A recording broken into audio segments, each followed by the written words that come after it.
former Undersecretary Gloria Mercado says you gave her envelopes containing 50,000 each from February to September 2020. Because I believe that this person who will be testifying to us have this high credibility. I left DepEd with my pride intact and with integrity. So I have all reasons to protect my name. Pero naka-strike 2 siya sa akin. Ang una niyang ginawa, nag-solicit siya ng 16 million pesos sa isang kumpanya on paper using my name without any authorization.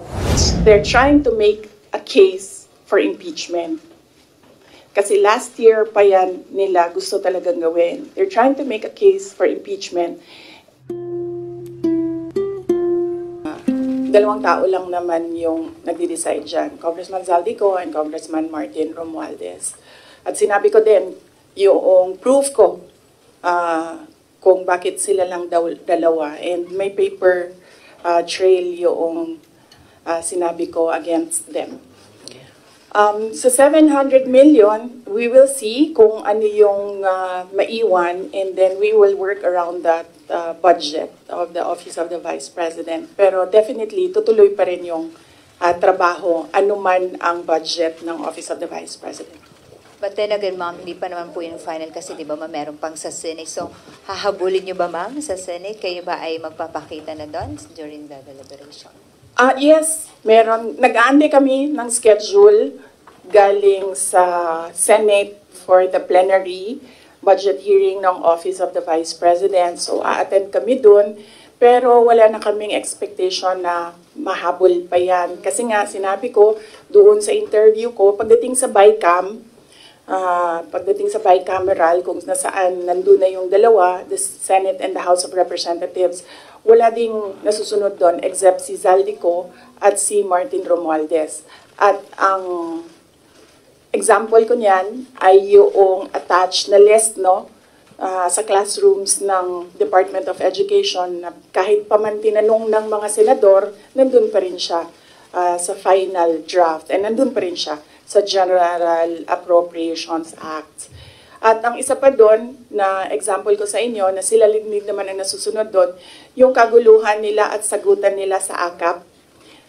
Wala yung AKAP, di ba? Nakita na lang nila yung AKAP sa bike camp. At sinasabi ni Zaldico, hindi, pumirma ang mga senador eh.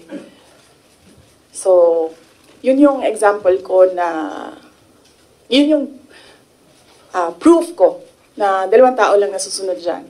Si Zaldico at si Martin Romualdez. But despite that, ma'am, sure na yung inyong attendance po sa Senate deliberation? Yes. Kahit alam mong if worst come to worst, talagang yun lang makukuha ang budget ng OVP. Opo, oo. Sigurado yung attendance namin. In fact, kahapon, na-discuss namin dyan sa Chief Staff na opisina kung ano yung date para ma-block namin yung date ng plenary ng Senate. But apparently, wala pa daw mga schedule, so nag-aantay kami. Alright. Ma'am, last po, yung show cause order po na pinalabas po ng Committee ng Good Government sa ilang mga OVP officials po. Opo, nabanggit kanina noong nagmo-monitor ng hearing na meron ng show cause order yung ibang mga personnel ng Office of the Vice President. Submit lang namin sa aming legal dito sa OVP, meron naman kaming legal division, and then we will ask our lead lawyer to come up with a legal opinion. Next, there's a follow-up question from Bea regarding the OVP budget. Hi ma'am, good afternoon po. Bea Peniza from Bombo Radio po. May I ask po ma'am, given the budget nga po na 700 million, napatak po tayo sa mga ganong digits, sa paglilibot nyo din po kasi sa mga lalawigan, ano po yung mga urgent matters or urgent concerns na napapansin nyo na kailangan talaga ng mga sambayan ng Pilipino, and paano nyo po ito mafu-fulfill given that budget po? Ang Office of the Vice President naman kasi, it's complementary yung mga projects namin sa iba't ibang departments ng gobyerno. Meron kaming tally dito sa Office of the Vice President kung gaano kadami yung mga nag-a-access ng projects at ano yung mga projects na ina-access nila. Ang number one talaga dyan is medical and burial. Makikita niyo yan sa lahat ng mga bill sa hospital, laging kulang yung pambayad ng mga relatives ng pasyente.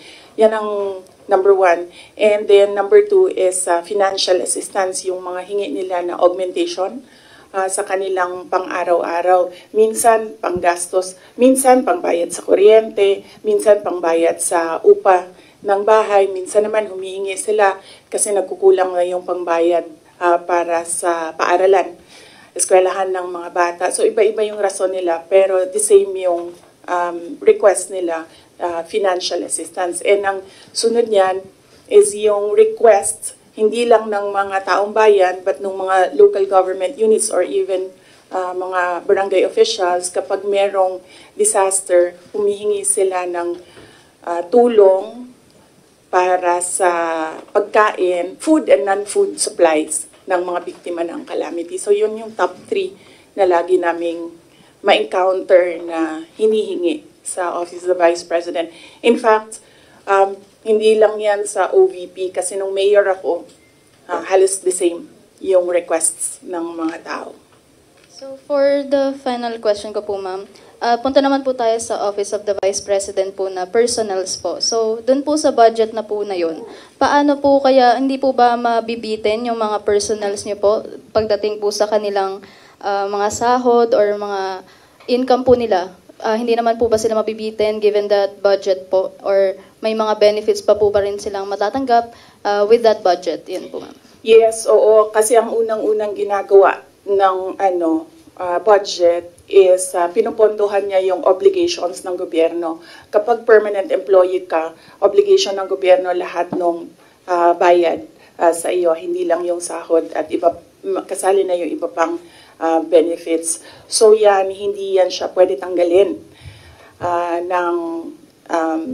ng paggawa ng GAA, ng General Appropriations Act.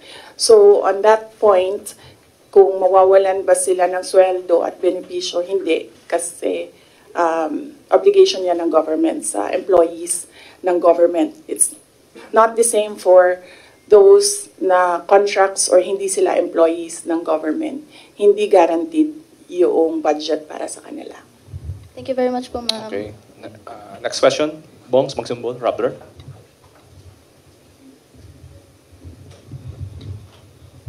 Good afternoon, VP.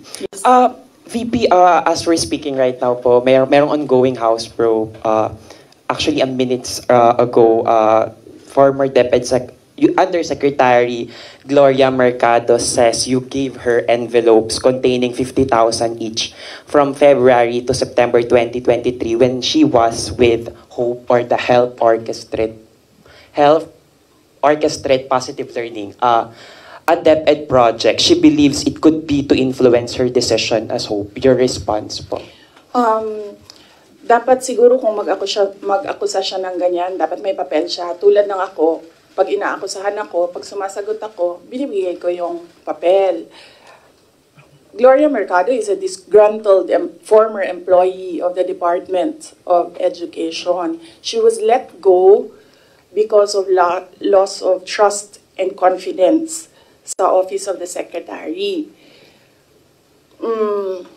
Una niyang ginawa, well, hindi ko alam kung anong nauna, pero naka-strike 2 siya sa akin. Ang una niyang ginawa, nag-solicit siya ng 16 million pesos sa isang kumpanya on paper using my name without any authorization from the Department of Education. Bibigay ni JC sa inyo mamaya yung papel. Nakalagay dun.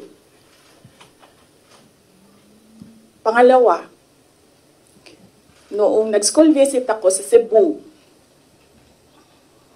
merong lumapit sa akin na teacher. Sabi niya sa akin, Inday Sara, masakit sa loob namin na mga teachers kami na nasa field.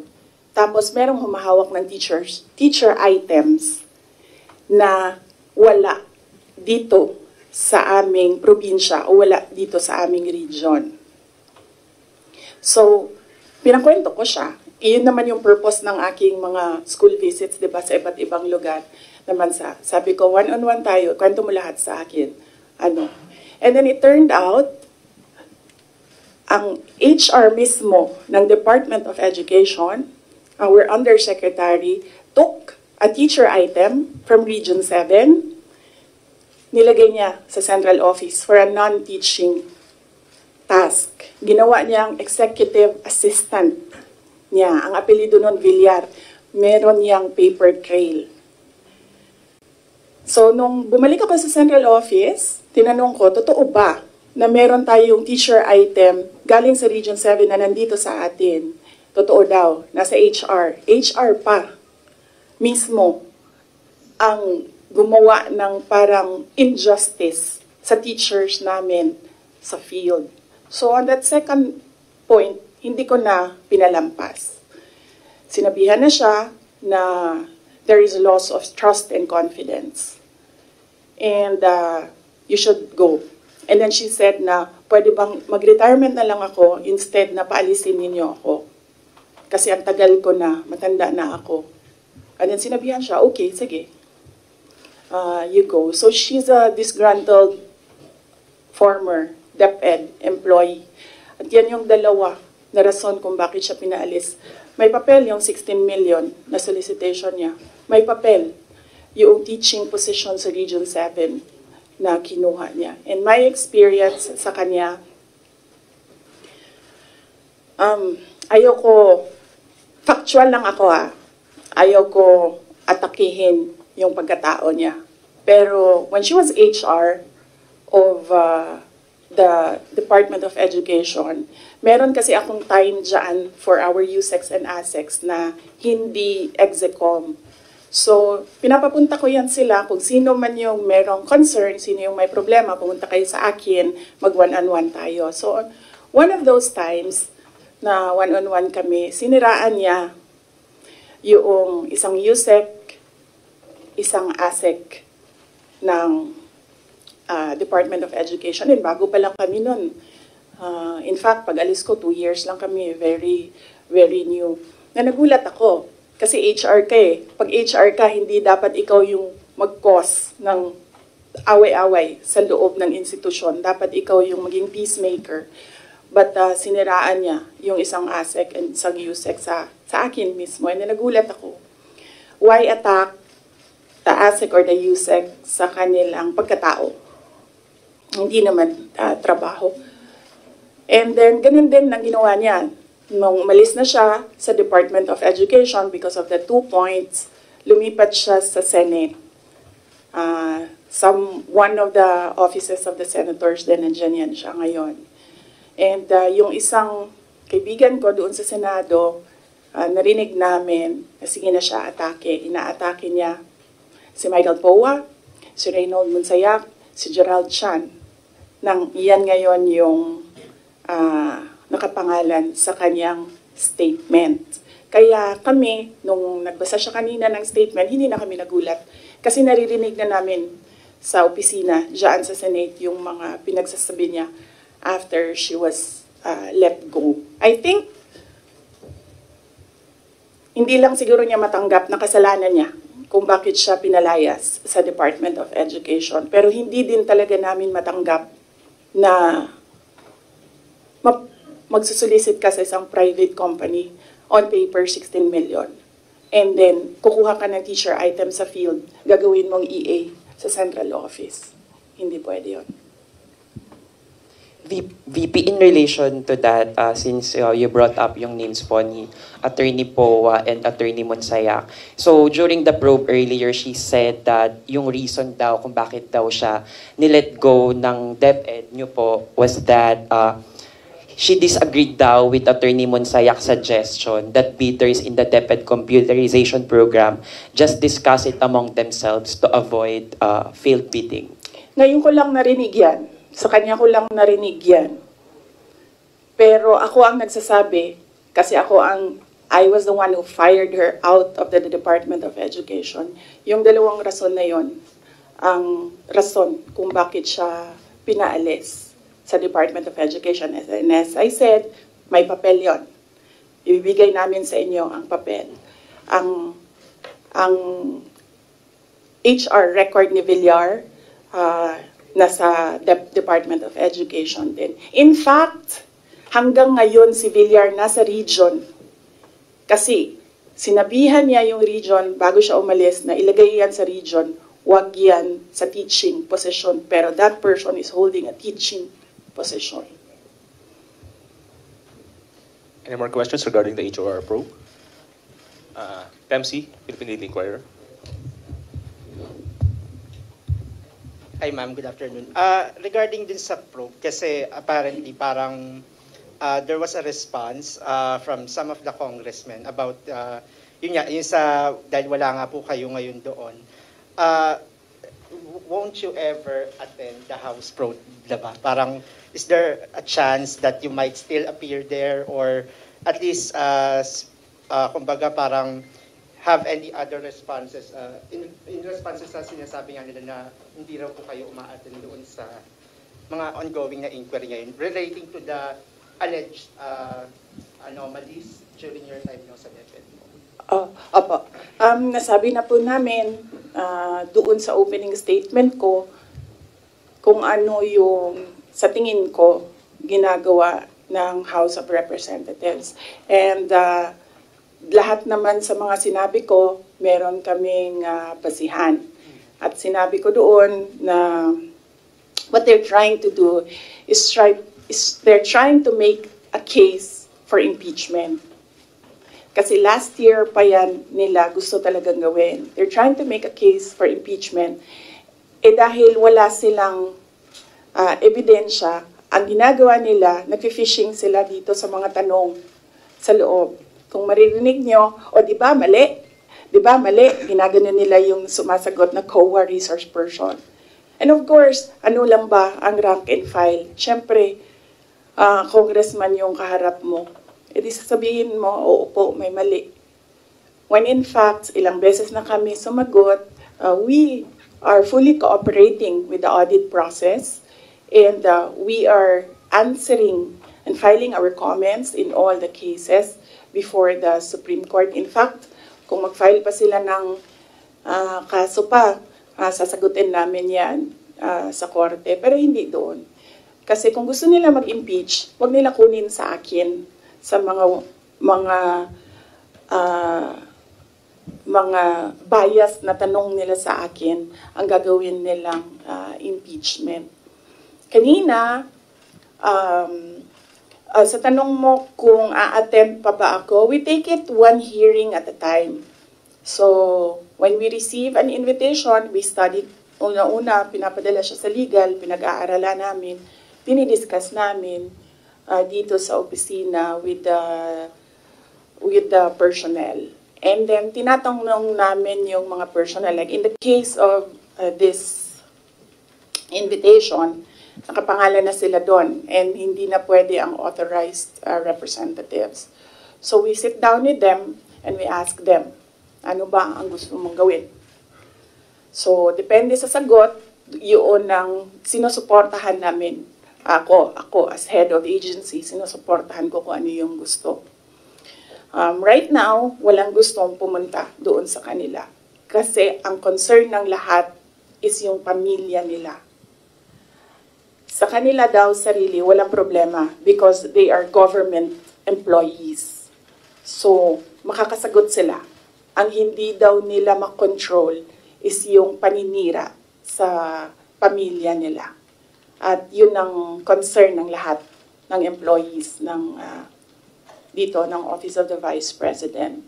And sabi din ng legal namin, there are valid legal points or legal questions sa nangyayari na hearing, which is the contempt of the letter to Congressman Joel Chua kaninang umaga. Unang-una doon, yung privileged speech mismo ni Congressman Valeriano nagsabi ng unverified claims.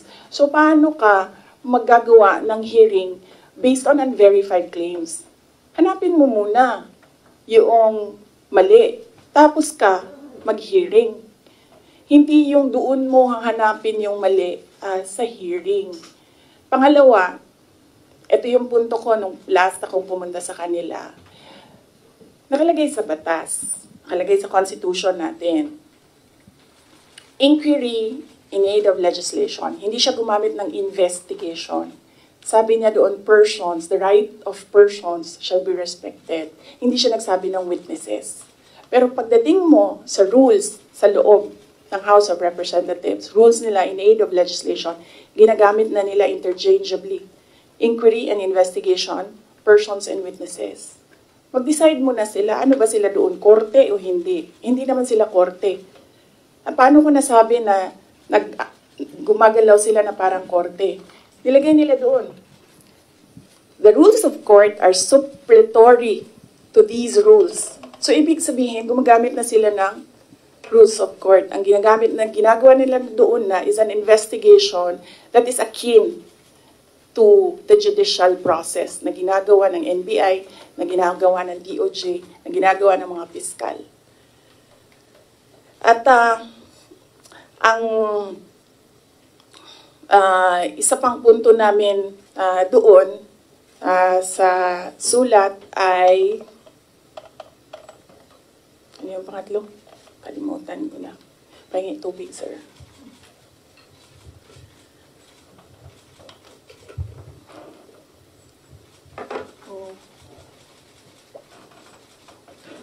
Wait.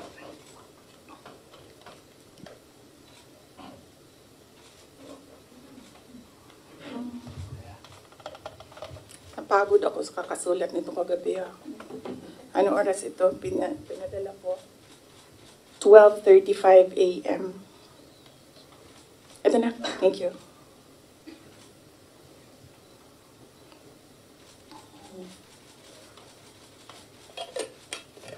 Yeah. Ito yung isang punto ko dyan. Nakalagay doon sa Constitution.